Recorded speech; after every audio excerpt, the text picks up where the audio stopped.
Hey darlings. Since Irene's childhood and youth were spent under the strict supervision of her parents, it would be easier to list the things she could do than those that were forbidden to her. So when in her last year of college a certain Jose Vicente began to show his interest in her, and soon after he asked her to marry him, the young woman's parents insisted that she accept him. Irene herself did not like that boy very much, but she was used to doing what her parents told her, and she gave up so her parents gave her. Arguments such as that Jose Vicente came from a respectable and wealthy family, and that living with him she would never know poverty, in this they were right. Irene did not lack anything, but marriage hardly brought any changes to her life. She still had many prohibitions just like before, alone now. It was her husband who forbade everything. Jose Vicente earned a lot of money and knew how to support his family. The only thing Irene managed to defend in her life was the right to work as a teacher in a school. Music. The young woman was perfectly aware that she was a very comfortable wife. In the end, she learned that it was Jose Vicente's parents who had insisted that their son get married because otherwise they were going to block his access to the family money. And so he went, and he chose the taciturn and obedient Irene. She cleaned his house and cooked him delicious lunches and dinners, although it should also be mentioned that very often Jose Vicente did not come to dinner, but returned home when Irene was already asleep. The first time Irene felt happy, it was really when her daughter was born. When she saw her for the first time, she realized what happiness was. While she was looking at her baby, she suddenly noticed her soul was lighter than a feather, and her heart seemed to stop beating. Her husband's parents. They had been living abroad for a long time, and therefore they could only get to know their granddaughter through photos, and Irene's parents said that she had given birth because she wanted to, so they were not going to help her with anything on top of that. They already had enough to do. Irene was sad to hear those things, since she had also not asked them for help, but simply wanted her grandparents to see her granddaughter after the birth of her daughter. Jose Vicente changed a lot. He was bothered by the girls crying at night, and also by the fact that now Irene might not have time to prepare dinner. So the scandals arose. Irene tried to calm her husband as best she could, but he did not fall short in terms of expressions and the volume of his voice. Little Martina would wake up and Irene began to cry and called her parents, telling them that she wanted to leave her husband, but what they heard in response was that she had to put up with it, and that neither she nor her daughter were welcome in the family home since her brother's son was already living with them. They said that while her brother and his wife were trying to decide how they were going to earn a living and build their future, she already had everything in the bad times. Irene was going to see her daughter, and when she looked at her little princess, she felt calmer, and that lasted another 4 years. By then Jose Vicente not only raised his voice at Irene, but also started hitting her. Irene called her parents again and told them. She hoped that they would protect her, but the answer was the same as before. They didn't love her at all. Martine, and this is my little girl. Be patient soon. We will leave here, he told his daughter while he continued saving money. Jose Vicente had spent a long time without practically giving her any cash. He was the one who bought everything he considered necessary, but there were days when he could not make the purchase, and then Irene would do it and save some of the money for herself. She could not buy cheaper things, or simply do without some of them. Irene calculated that to start she and her daughter were going to need a little more money than what they offered her teacher's salary, because looking at things, the house belonged to her husband and everything that was in it. Also, finally came the day when she realized that her savings had not been in vain. The night before her husband once again, Irene didn't come home to sleep and couldn't close her eyes all night. Her daughter was a little sick, and she stayed by his side around 1 in the morning. Vicente appeared on the threshold when he heard him scream. Irene didn't go to greet him immediately, and when he finally came out into the hallway, he saw that he was not alone. Look, Irene. This is how a wife has to be, he said, pointing to a young woman with excessive makeup. And now look at you here today. You had not combed your hair. Irene remained silent, and the truth was no longer important. Time to comb your hair when your daughter is sick. Those things. They stopped caring. She also understood that no answer she could give was going to change anything. Well, look what I'm telling you. Pick up your things and your daughter and leave.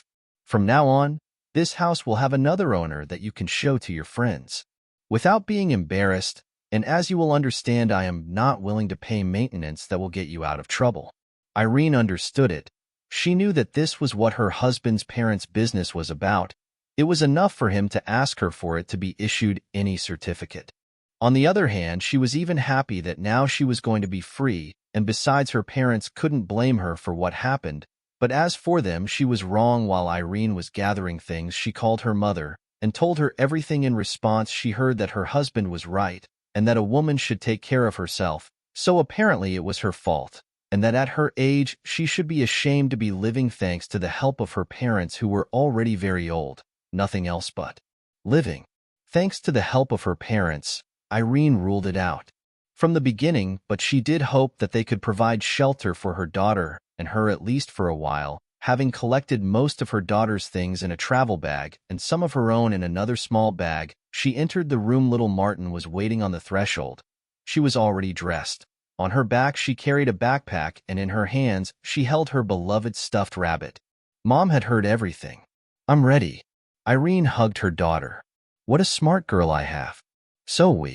Let's go." And the girl nodded when Irene was already in the hallway. She heard the following. "Leave me some address if you want me to send you the rest of your things. We don't need garbage at home. Tomorrow the cleaner will come to pick it up. Send it all to me at work." Irene responded with a tone dry, and in his heart he was even happy because then he would have some more clothes. The cleaner, Mrs. Busy, was a good woman who knew how to take care of things. So Jose Vicente wouldn't throw them away even if he wanted to. Having left the house, Irene called. Mrs. Vice said that she promised to pick up everything she needed, and also said that her friend was renting a room. Irene felt more encouraged and headed to the indicated address. The owner of the apartment was a very kind older lady. When she heard Irene's story, at first he didn't even want her to pay the rent, but Irene assured him that she had a job and had a regular income. At the end of the day, if the lady rented the apartment, it wasn't on a whim. In the end, they reached an agreement. Irene continued working, and Martina went to daycare when necessary. Donna Maribel took care of the girl, and Irene cleaned the entire apartment and often prepared dinner. For the first time in many years, Irene felt at home. She felt the warmth of a home, comfort, mutual respect, and assistance, something she had never known. Music. It was mid-autumn. Irene and her daughter went to the park. It was necessary to do crafts in the nursery and collect natural materials, and in the park there were pine cones and acorns. Having collected a pile of leaves and a bag with pine cones, acorns, and twigs, they sat on a bench. "We are champions. Now we just have to figure out what to do with all this," said Irene, and hugged her daughter, who seemed to be happy with the leaves on the tree. "Can you make an owl?" It was a male voice that was heard nearby. "I did it as a child, and with pine cones you can make a hedgehog." "Thank you for the idea. I have the feeling that we have collected too many things. You want us to share it. You want us to share it with you?" I asked Irene. To the man. "Thank you, but don't worry. I don't have children," the man replied. "I'm sorry. I thought you also came for the same reason since it was cut off from the owl." Irene continued. "As a child, I also collected everything that was in this park with my mother, and then we did crafts. Using glue or plasticine," the man said. They began to chat. The man's name was Felipe. He turned out to be an extraordinary interlocutor, and he was also a musician. Irene gave piano lessons and Felipe played the violin. It turned out that they had many things in common. From then on they began to spend many weekends together walking through the park. Felipe played with Martina and talked with Irene. When winter arrived, activities typical of the snowy season were added to those. Irene felt very comfortable with her new friend. "Mom, why don't you invite Felipe home? I told Mrs. Maribel about him, and she has nothing against it," the girl said one day to her mother. Felipe always accompanied them to the door and never insisted on paying them a visit, and it was better. So because the other way, Irene would have to tell him that she and her daughter were thrown out onto the streets. She was ashamed of it. She knew what Felipe's life was like. He never married. He had a girlfriend who betrayed him, and therefore he continued living alone. He was working hard and traveling a lot. Martine invited her to the next walk, and he couldn't say no. Surprisingly, Irene didn't look at her with reproach when she told him what had happened to her and her daughter. Thus, a year passed, and they went back to collecting leaves and chestnuts, only that now they were together. Irene had realized a long time ago that she was in love, but Felipe did not take any steps towards a relationship. While the girl was playing with the leaves, Irene turned to him and said, "Hey Felipe, the first can't keep hiding it, I love you." And she looked him in the eyes. "Oh, Irene, do you know there is something that won't allow us to be together?" Felipe responded. "Do you have a family? Or are you afraid of our age difference?" I ask, "Irene, isn't it about a different thing? I should have told you a long time ago. It's just a year ago when we met. I had just gone to the doctor. I wanted to see places that were dear to me. 6 months before that, they had given me a terrible diagnosis. I went through chemotherapy and spent some time in a clinic in Israel, but by then I had already lost a lot of time. They only gave me about 6 months of life. On the other hand, you and Martinita made my life longer, but I don't know how much I have left," the man said sadly. Irene didn't know what to say in response. After a brief pause, Felipe continued, "And now that you know everything, you will find time to me and tomorrow."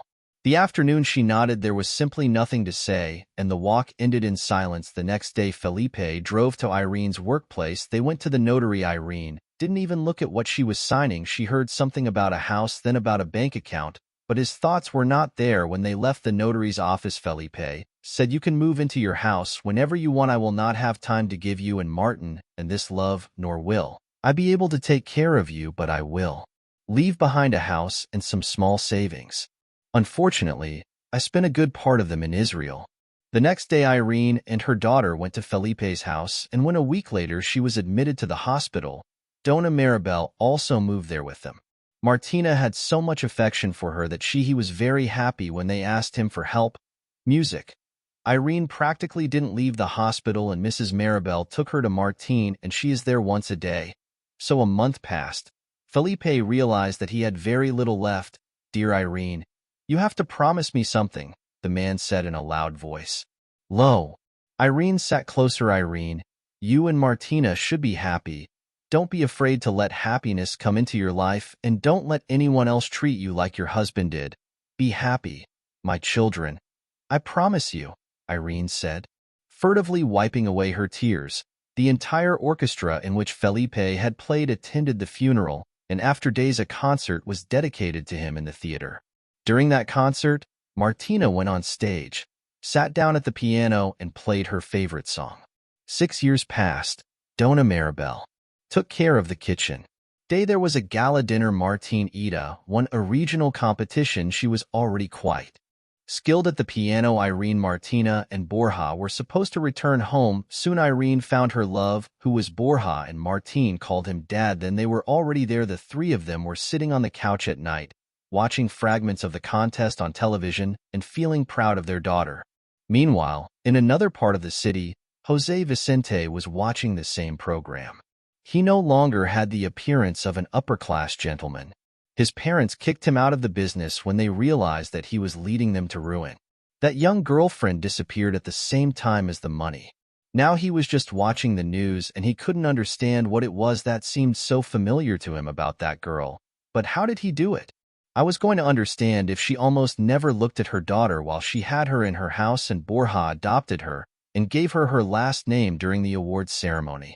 The girl said, "I dedicate this victory to Felipe, a friend who gave us my mother and my faith in life after my father had us betrayed."